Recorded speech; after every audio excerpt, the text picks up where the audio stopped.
नमस्कार मित्रों, कैसे हो? All well? ग्रेट।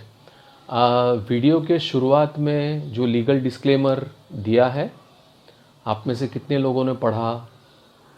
अगर नहीं पढ़ा है तो वीडियो को होल्ड करिए, लीगल डिस्क्लेमर पढ़ के फिर वीडियो को देखना कंटिन्यू करिए। Alright, thank you. आज का टॉपिक है इफ़ेक्टिव पब्लिक स्पीकिंग और उसके अंदर व्हाट टू स्पीक, यानी इफ़ेक्टिव पब्लिक स्पीकिंग के अंदर क्या बोलना, what to speak, that is the topic for today. ये सारा वीडियो हितेन अपने एक्सपीरियंस से, अपने अंडरस्टैंडिंग, अपनी लिमिटेड अंडरस्टैंडिंग से बना रहा है। हितेन कोई डॉक्टर नहीं है, हितेन कोई एक्सपर्ट नहीं है, कोई रिलीजियस या स्पिरिचुअल गुरु नहीं है, तो ये बातें कृपया ध्यान में रखिएगा। सिर्फ अपना एक्सपीरियंस आपके साथ शेयर कर रहे हैं। Alright, okay. सबसे पहले हम पब्लिक स्पीकिंग की परिभाषा या व्याख्या डिफाइन करते हैं कि पब्लिक स्पीकिंग का मतलब क्या। तो पब्लिक स्पीकिंग का मतलब जो हितेन करता है, हितेन की पब्लिक स्पीकिंग की डेफिनेशन जो है वो इस तरह से है: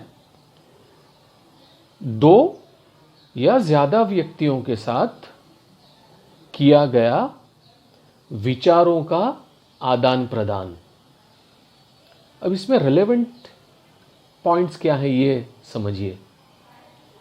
सबसे पहले, दो या ज़्यादा व्यक्तियों के साथ। अगर आप खुद से ही विचारों का आदान प्रदान कर रहे हैं तो वो तो फिर इंटरनल हो गया या सेल्फ टॉक हो गया। अगर आप सिर्फ एक व्यक्ति के साथ विचारों का आदान प्रदान कर रहे हैं तो वो फिर 1-to-1 टॉकिंग हो गया। पब्लिक स्पीकिंग में आप दो या दो से ज़्यादा व्यक्तियों के साथ विचारों का आदान प्रदान कर रहे हैं, तो कम से कम ऑडियंस में दो या ज़्यादा इंसान होने चाहिए। दूसरा बहुत महत्व का पॉइंट है इस डेफिनेशन में, विचारों का आदान प्रदान। यह पॉइंट कई बार या मेजॉरिटी ऑफ पब्लिक स्पीकर्स भूल जाते हैं। वो लोग क्या करते हैं, विचारों का आदान प्रदान नहीं करते हैं, वो लोग सिर्फ विचार कम्युनिकेट करते हैं। मुझे जो बोलना है वो मैं बोलता हूं और फिर मैं चला जाता हूं। That is one way traffic. यहां से निकला और वहां पहुंचा, लेकिन रिसीव कितना हुआ यह पता नहीं है। तो पब्लिक स्पीकिंग की इस व्याख्या से हमको यह समझ में आता है कि पब्लिक स्पीकिंग में, इफेक्टिव पब्लिक स्पीकिंग के लिए विचारों का आदान प्रदान होना चाहिए।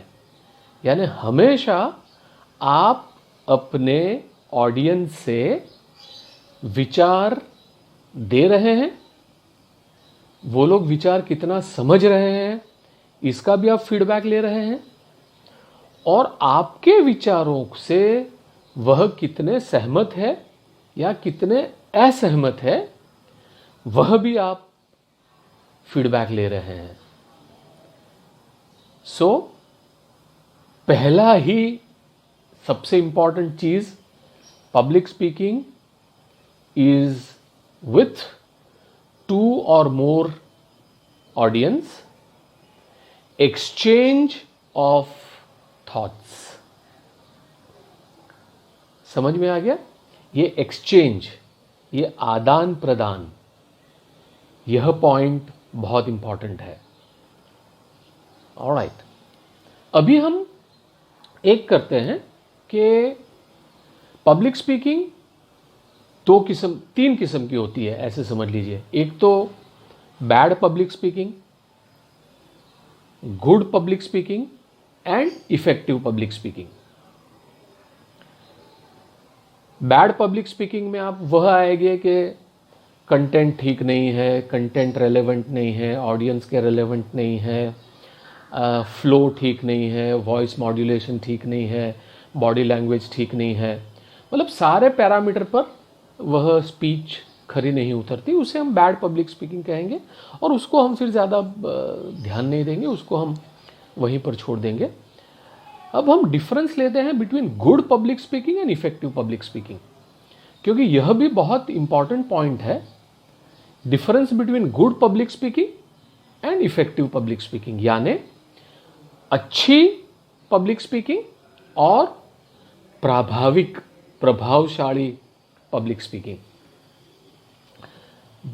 बहुत ध्यान से सुनिएगा, गुड पब्लिक स्पीकिंग हमेशा मज़ेदार होती है, ऑडियंस को बड़ा मज़ा आता है सुनने में, ऑडियंस तालियां भी मारते हैं, मतलब एकदम ऑडियंस एकदम ऐसा एंटरटेन्ड रहता है। इफेक्टिव पब्लिक स्पीकिंग असरदार होती है, गुड पब्लिक स्पीकिंग मज़ेदार होती है, इफेक्टिव पब्लिक स्पीकिंग असरदार होती है। जैसे आप किसी स्टेज शो में गए, किसी ऑर्केस्ट्रा में गए या किसी कल्चरल प्रोग्राम में गए, तो वहाँ जो कॉम्पेयर है या एंकर है, वह जो बेसिकली करता है वह मज़ेदार पब्लिक स्पीकिंग करता है कि जिसमें ऑडियंस को मज़ा आए। इफेक्टिव पब्लिक स्पीकर जो होता है उसकी स्पीच असरदार होती है, ऑडियंस को सोचने पर मजबूर करती है। गुड पब्लिक स्पीच में आप अपना दिमाग ऑडिटोरियम के बाहर रख के आए तो भी कोई फर्क नहीं पड़ने वाला है किंतु इफेक्टिव पब्लिक स्पीकिंग में आपको आपका दिमाग आपके साथ ऑडिटोरियम में लेके आना पड़ेगा, क्योंकि इफेक्टिव पब्लिक स्पीकिंग में आपको बहुत सी चीज़ें समझनी पड़ेगी। Good public speaking majorly commercial होता है या सेल्फिश रीजंस के लिए होता है। जनरली जब कोई एंटरटेनमेंट स्पीच देता है या एंटरटेनमेंट एंकरिंग करता है, या उसका एक ऑब्जेक्टिव ये होता है कि मुझे ये प्रोग्राम करने से कितना पैसा मिलने वाला है, how much money am I going to get by doing this program. Effective public speaking में जो वक्ता है वह पहले ऑडियंस का सोचता है और फिर खुद का सोचता है। इफेक्टिव पब्लिक स्पीकिंग में हमेशा विन विन सिचुएशन होती है, ऑडियंस को भी फायदा हो और मुझे भी फायदा हो। मैं ये नहीं कहता कि इफेक्टिव पब्लिक स्पीकर को पैसे नहीं लेने चाहिए, या हितेन का पर्सनल प्रिंसिपल है कि हितेन ज्ञान बांटने के लिए पैसे नहीं लेता, बट वो हितेन की पर्सनल चॉइस है। ज़रूरी नहीं है कि हर इफेक्टिव पब्लिक स्पीकर बिना पैसों के ही काम करे, किंतु इफेक्टिव पब्लिक स्पीकर का पहला फोकस या पहला बेनिफिशियरी ऑडियंस होता है और फिर स्वतः होता है। नेक्स्ट, गुड पब्लिक स्पीकिंग की इम्पैक्ट टेम्पररी होती है। आप प्रोग्राम में गए, कोई बहुत अच्छी बात बोली, कोई बहुत अच्छी हंसाने वाली बात बोली, आप खूब हंसे, आपने तालियां भी मारी, लेकिन ऑडिटोरियम के बाहर निकले, सब खत्म। अब अगर मैं आपसे पूछूं कि 2 साल पहले आप जो उस स्टेज शो में गए थे, वो जो ऑर्केस्ट्रा में गए थे, उसमें एंकर ने आपको क्या बोला था जो आपको अभी भी याद है? मेजॉरिटी आपको याद नहीं होगा कि हाँ कुछ बोला था, कुछ हंसाया था, खूब हंसाया था, बट क्या बोला था याद नहीं है। किंतु इफेक्टिव पब्लिक स्पीकर जो होता है उसकी बातों का इम्पैक्ट लॉन्ग टर्म होता है, लंबे समय तक उसकी बातें का इम्पैक्ट होता है। आप उस टॉपिक के बारे में, उस कॉन्सेप्ट के बारे में घर पर जाने के बाद भी सोचते हैं, चिंतन करते हैं। उस बात को आप अपने डे टू डे लाइफ में इम्प्लीमेंट करने की भी कोशिश करते हैं। समझ में आ रहा है मित्रों the difference between good public speaking and effective public speaking?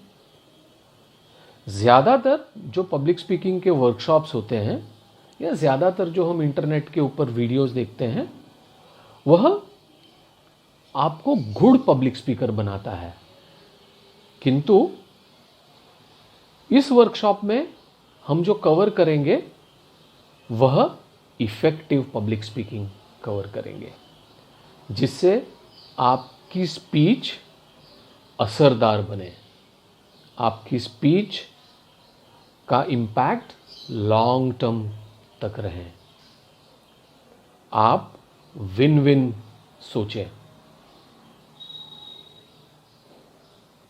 Effective public speaker को लोग रिस्पेक्ट करते हैं। आज से 5 साल के बाद भी अगर हम कहीं पर मिलेंगे तो बोलेंगे, ओ हितेन भाई आप कैसे हो, आपका वो 5 साल पहले हमने वर्कशॉप अटेंड किया था, बहुत हमने फिर उसको इम्प्लीमेंट किया लाइफ में। इफेक्टिव पब्लिक स्पीकर लोगों से रिस्पेक्ट कमांड करता है। यही इफेक्टिव पब्लिक स्पीकिंग का मज़ा है। आप win win long term impactful बातें करते हो।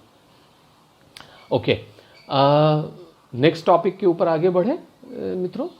अगर आपको थोड़ा स्ट्रेच करना है या आपको थोड़ा शरीर हल्का करना है, 2-4 राउंड मारने हैं, तो वीडियो को पॉज करिए, तो 5 मिनट राउंड मार लीजिए थोड़ा, क्योंकि ये सारी चीज़ें एब्जॉर्ब करनी है, ये सारी चीज़ें सिर्फ सुननी नहीं है, उसको समझनी भी है।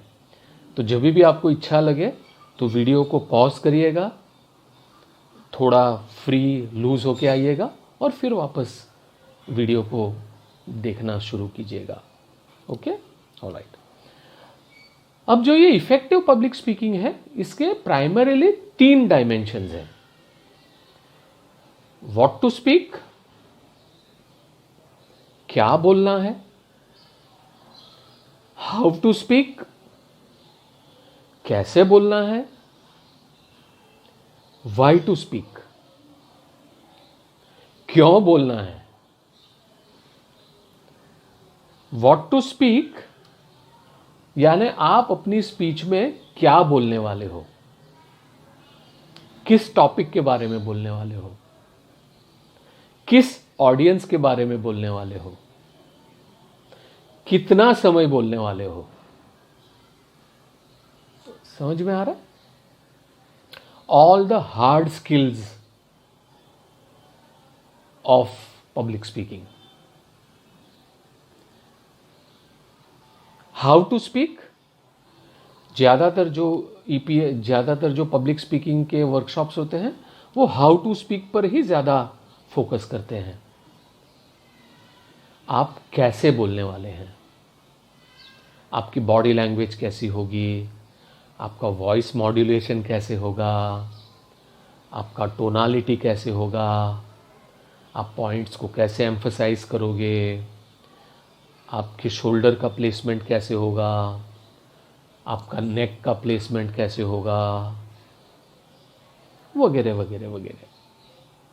इसे हम कहेंगे soft skill of public speaking. और लास्ट में जो बहुत कम लोग कवर करते हैं पब्लिक स्पीकिंग में, दैट इज क्यों बोले, कैसे बोले हो गया, क्या बोले हो गया, कैसे बोले हो गया, लास्ट क्यों बोले, वाई टू स्पीक। आपका बोलने के पीछे इंटेंशन क्या है, what is the intention behind giving this public speech, and that is called the spiritual aspect of public speaking. अगर आप परसेंटेज में देखें तो हितेन हमेशा सभी को ये कहता है, हर वर्कशॉप में कहता है, हार्ड स्किल 30% इम्पॉर्टेंट है, सॉफ्ट स्किल 30% इम्पॉर्टेंट है, स्पिरिचुअल स्किल 40% इम्पॉर्टेंट है। और इस स्पिरिचुअल स्किल के बारे में कोई बोलता ही नहीं है, क्योंकि मालूम ही नहीं है। ज़्यादातर सब लोग हाव पे ही इम्पोर्टेंस देते हैं, स्पेशली पब्लिक स्पीकिंग में। 30%, 30%, 40%, soft skills, hard skills, spiritual skills. तो अगर आप सिर्फ हाउ पे ध्यान देते हैं तो आपकी पब्लिक स्पीकिंग कितनी इफेक्टिव होगी? 30%। अगर आप व्हाट पर भी ध्यान देते हैं तो आपकी कितनी इफेक्टिव होगी? 30% प्लस 30%, 60%। और जब आप स्पिरिचुअल पर ध्यान देते हैं तब आपकी 100% इफेक्टिव होती है। समझ में आ रहा है? सो इस लेक्चर की श्रृंखला में हम हार्ड स्किल्स, सॉफ्ट स्किल्स और स्पिरिचुअल स्किल्स, इन तीनों के बारे में बात करेंगे। ओके, आज हम बात करेंगे व्हाट टू स्पीक, क्या बोलना है, the hard skills of public speaking. जो भी इफेक्टिव पब्लिक स्पीकर होता है वह स्पीच देने से पहले ढेर सारा होमवर्क करके आता है।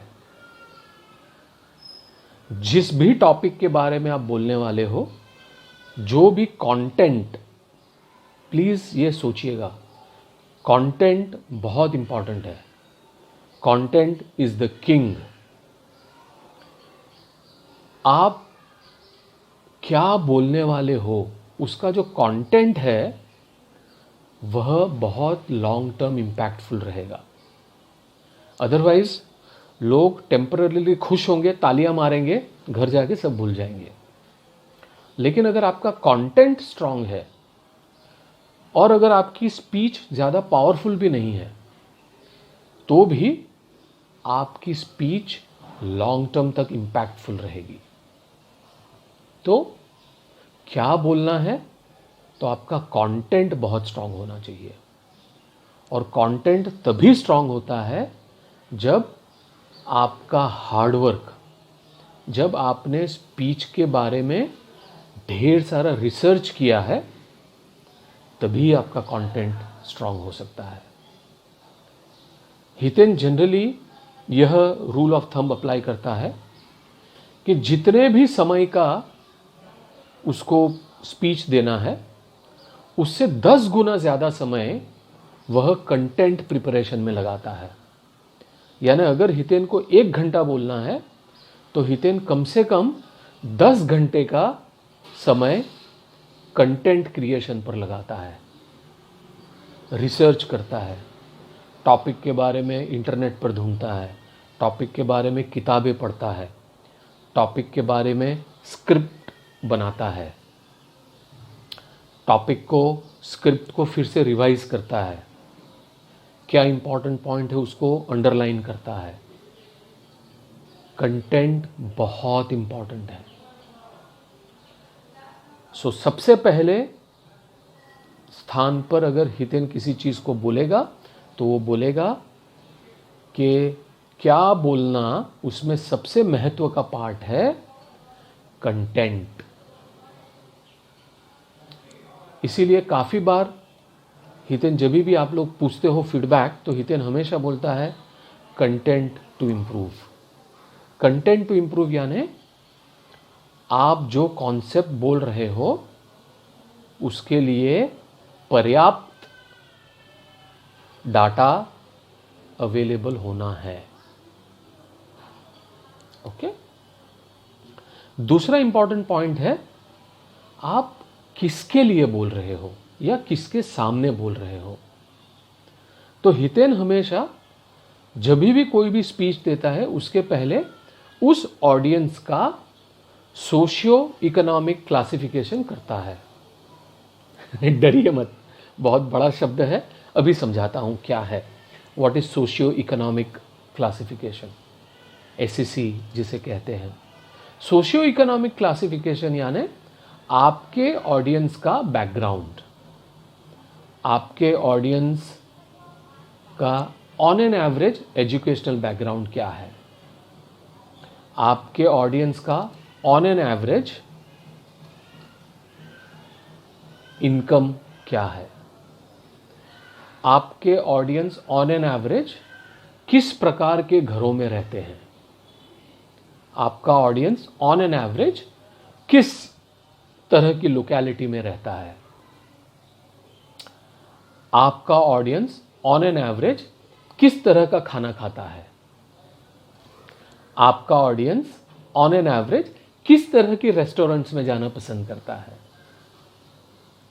आपका ऑडियंस ऑन एन एवरेज किस तरह के मैगजीन्स या न्यूज़पेपर्स पढ़ता है,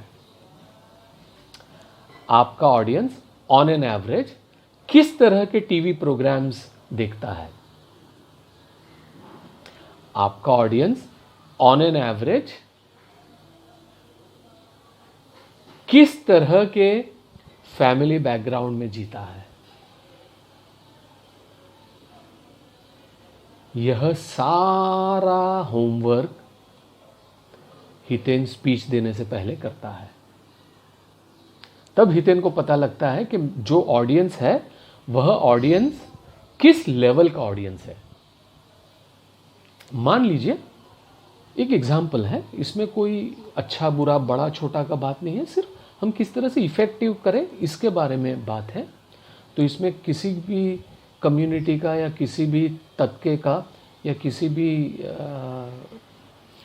सोसाइटी का जजमेंट नहीं है।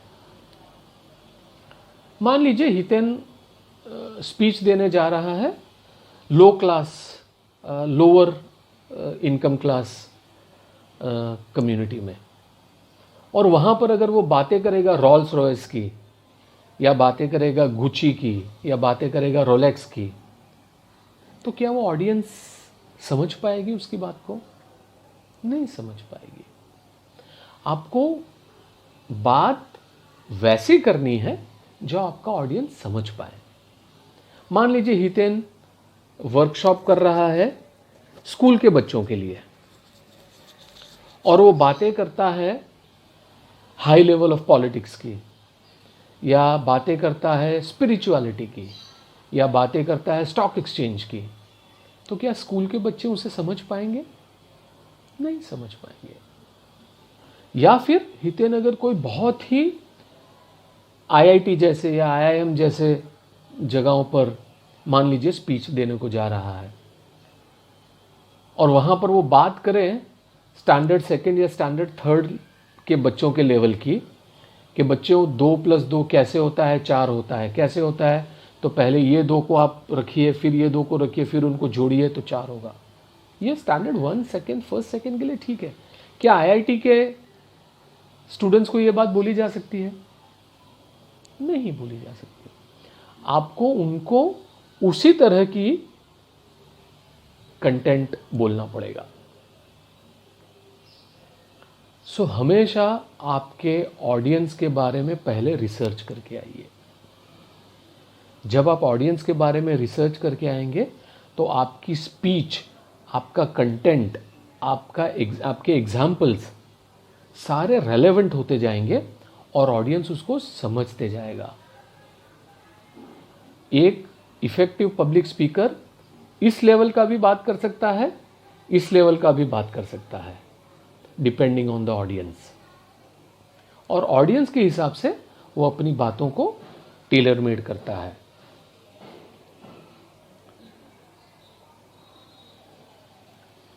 तो ये हो गया आपके ऑडियंस के बारे में रिसर्च करना।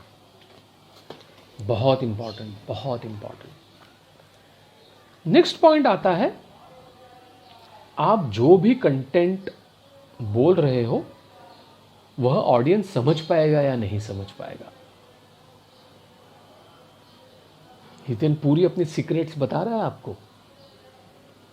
तो हितेन क्या करता है, स्पीच देने से पहले उसको पता है कि मेरा ऑडियंस इस कैटेगरी का है। तो जनरली स्पीच देने के अगले दिन हितेन एक या दो सैंपल लेता है, यानी जिस कैटेगरी का ऑडियंस है उस कैटेगरी के एक या दो इंसानों से हितेन अगले दिन अपनी स्पीच की रिहर्सल करता है। ध्यान से सुनिए, सीक्रेट बता रहा है। मान लीजिए हितेन 5th स्टैंडर्ड के स्टूडेंट्स को पब्लिक स्पीकिंग करने वाला है, तो पहले दिन अगले दिन वो 5th स्टैंडर्ड के एक या दो बच्चों को बुलाएगा और उनके सामने अपनी स्पीच का रिहर्सल करेगा। या मान लीजिए हितेन बहुत ही हाई क्लास सोसाइटी के ऑडियंस को स्पीच देने वाला है, तो अगले दिन उसी हाई क्लास सोसाइटी के एक या दो व्यक्तियों के सामने वह स्पीच का रिहर्सल करेगा। और स्पीच खत्म होने के बाद वो जो सैंपल लिए थे, जो एक या दो व्यक्तियों के सामने जो रिहर्सल किया था, उनको फिर पूछता है कि आप बताइए आपको इसमें से क्या समझ में आया। अगर वो लोग एकदम अच्छे से बता पाए तब हितेन को समझ में आ जाता है कि ये मेरी स्पीच कल इस ऑडियंस को समझ में आने वाली है। अपनी प्रैक्टिस भी हो जाती है, कंटेंट ऑडियंस को पहुंचने वाला है या नहीं पहुंचने वाला है वह भी समझ में आ जाता है। इतना होमवर्क करना पड़ता है, तब जाके आपकी स्पीच इफेक्टिव बनती है। Okay, wonderful. नेक्स्ट, आपका कंटेंट हमेशा ट्रूथफुल होना चाहिए। Please understand this. झूठ के पैर कच्चे होते हैं, झूठ की आवरदा शॉर्ट टर्म होती है। झूठ बोलने के बाद आपको उसे याद रखना पड़ता है।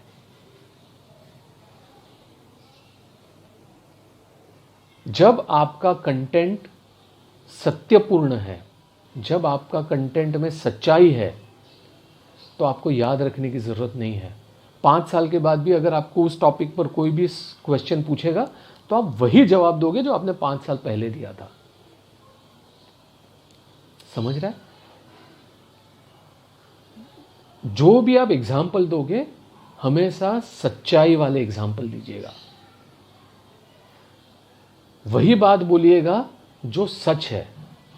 आप बोलते हो, कोई एग्जाम्पल देते हो, तो वो एग्जाम्पल कहानी फॉर्म में, कहानी मत बताइएगा या झूठा एग्जाम्पल मत दीजिएगा।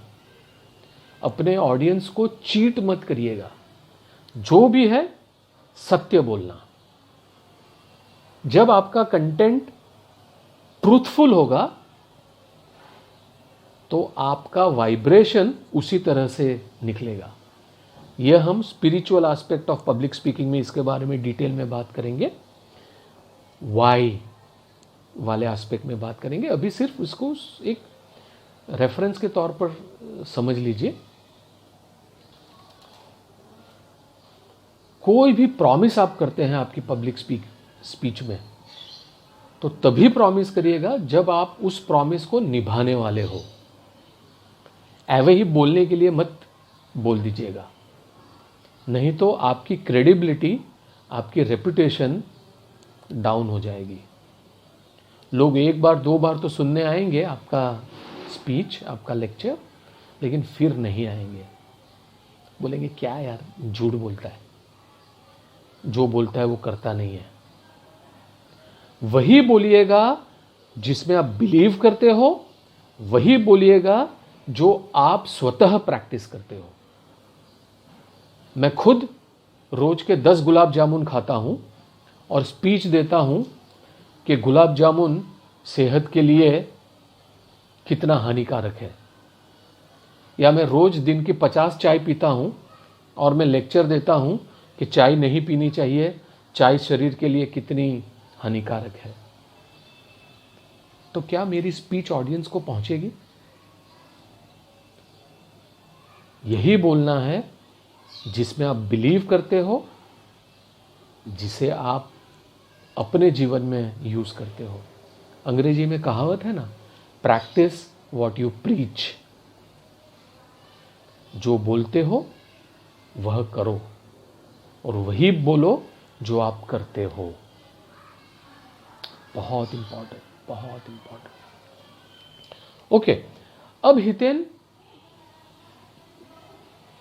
क्या बोलना है उसके बारे में जब जब हम बोल रहे हैं, तो एक अपना हितेन जो अपना स्ट्रक्चर बनाया है वह स्ट्रक्चर आपसे शेयर करता है कि आपकी स्पीच का स्ट्रक्चर कैसे हो। तो सबसे पहले first 5% of your speech time you should establish the contact with the audience.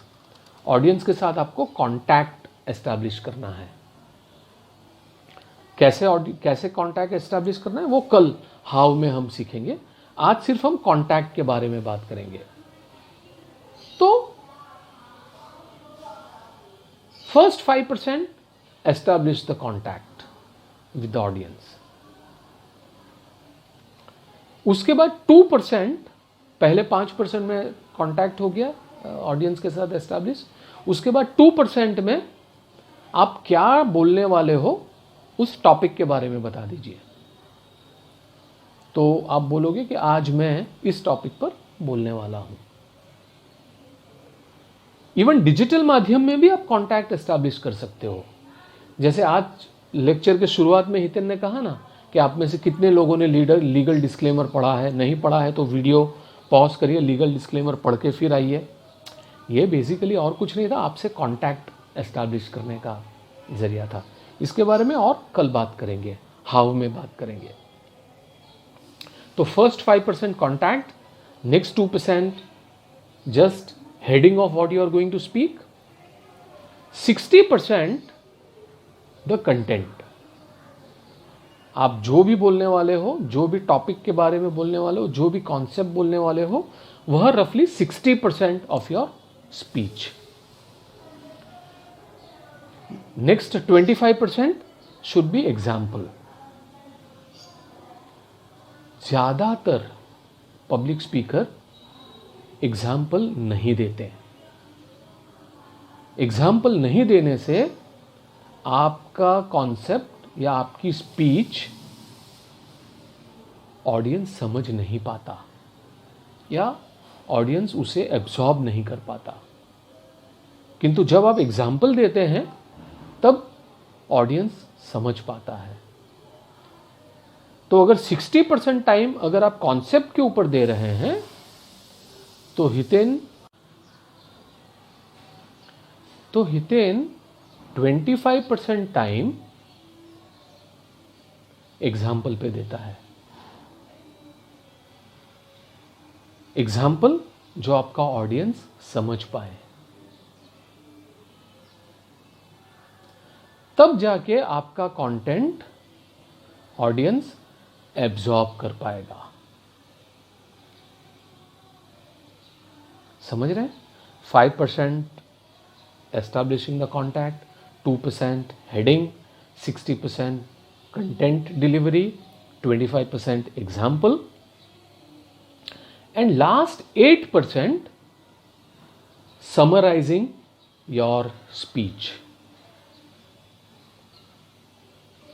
यह भी बहुत इंपॉर्टेंट है। यह 8% आपको समराइज करना है आपकी पूरी स्पीच 8% ऑफ द टाइम में, क्योंकि लास्ट में जो आपने बोला वही ऑडियंस लेके जाने वाला है मोस्टली। सो एक इफेक्टिव पब्लिक स्पीकर हमेशा लास्ट 8% ऑफ द टाइम पूरी स्पीच को समराइज करता है। वह समरी ऑडियंस को रिवीजन करा देती है, और वह समरी लेके जब ऑडियंस जाता है तो समरी के सहारे आपका पूरा लेक्चर फिर वह एब्जॉर्ब कर लेता है। बहुत इंपॉर्टेंट है ये लास्ट 8% वाला जिसे हम स्पीच का एंडिंग बोलते हैं, the ending should be in a form of a summary. Clear? No problem. जो स्ट्रक्चर हितेन अपने लिए यूज करता है, 5% establishing contact, 2% giving the heading, क्या बोलने वाला हूँ, 60% कंटेंट, 25% एग्जाम्पल, लास्ट 8% समरी. यह हितेन की अपनी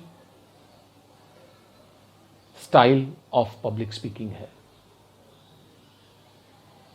ज़रूरी नहीं है कि यही बेस्ट हो. अगर आपको कोई भी सुझाव लगे जिसमें हितेन को इम्प्रूव करना चाहिए तो ज़रूर सुझाव दीजिएगा. Hiten is always ready to learn, always ready to correct, always ready to improve. Okay, ये सेशन को हम यहीं पर वाइंड अप करते हैं. फिर से दोबारा मुलाकात होगी in the how aspect, the soft skill aspect of public speaking. Thank you so much. Namaskar. God bless.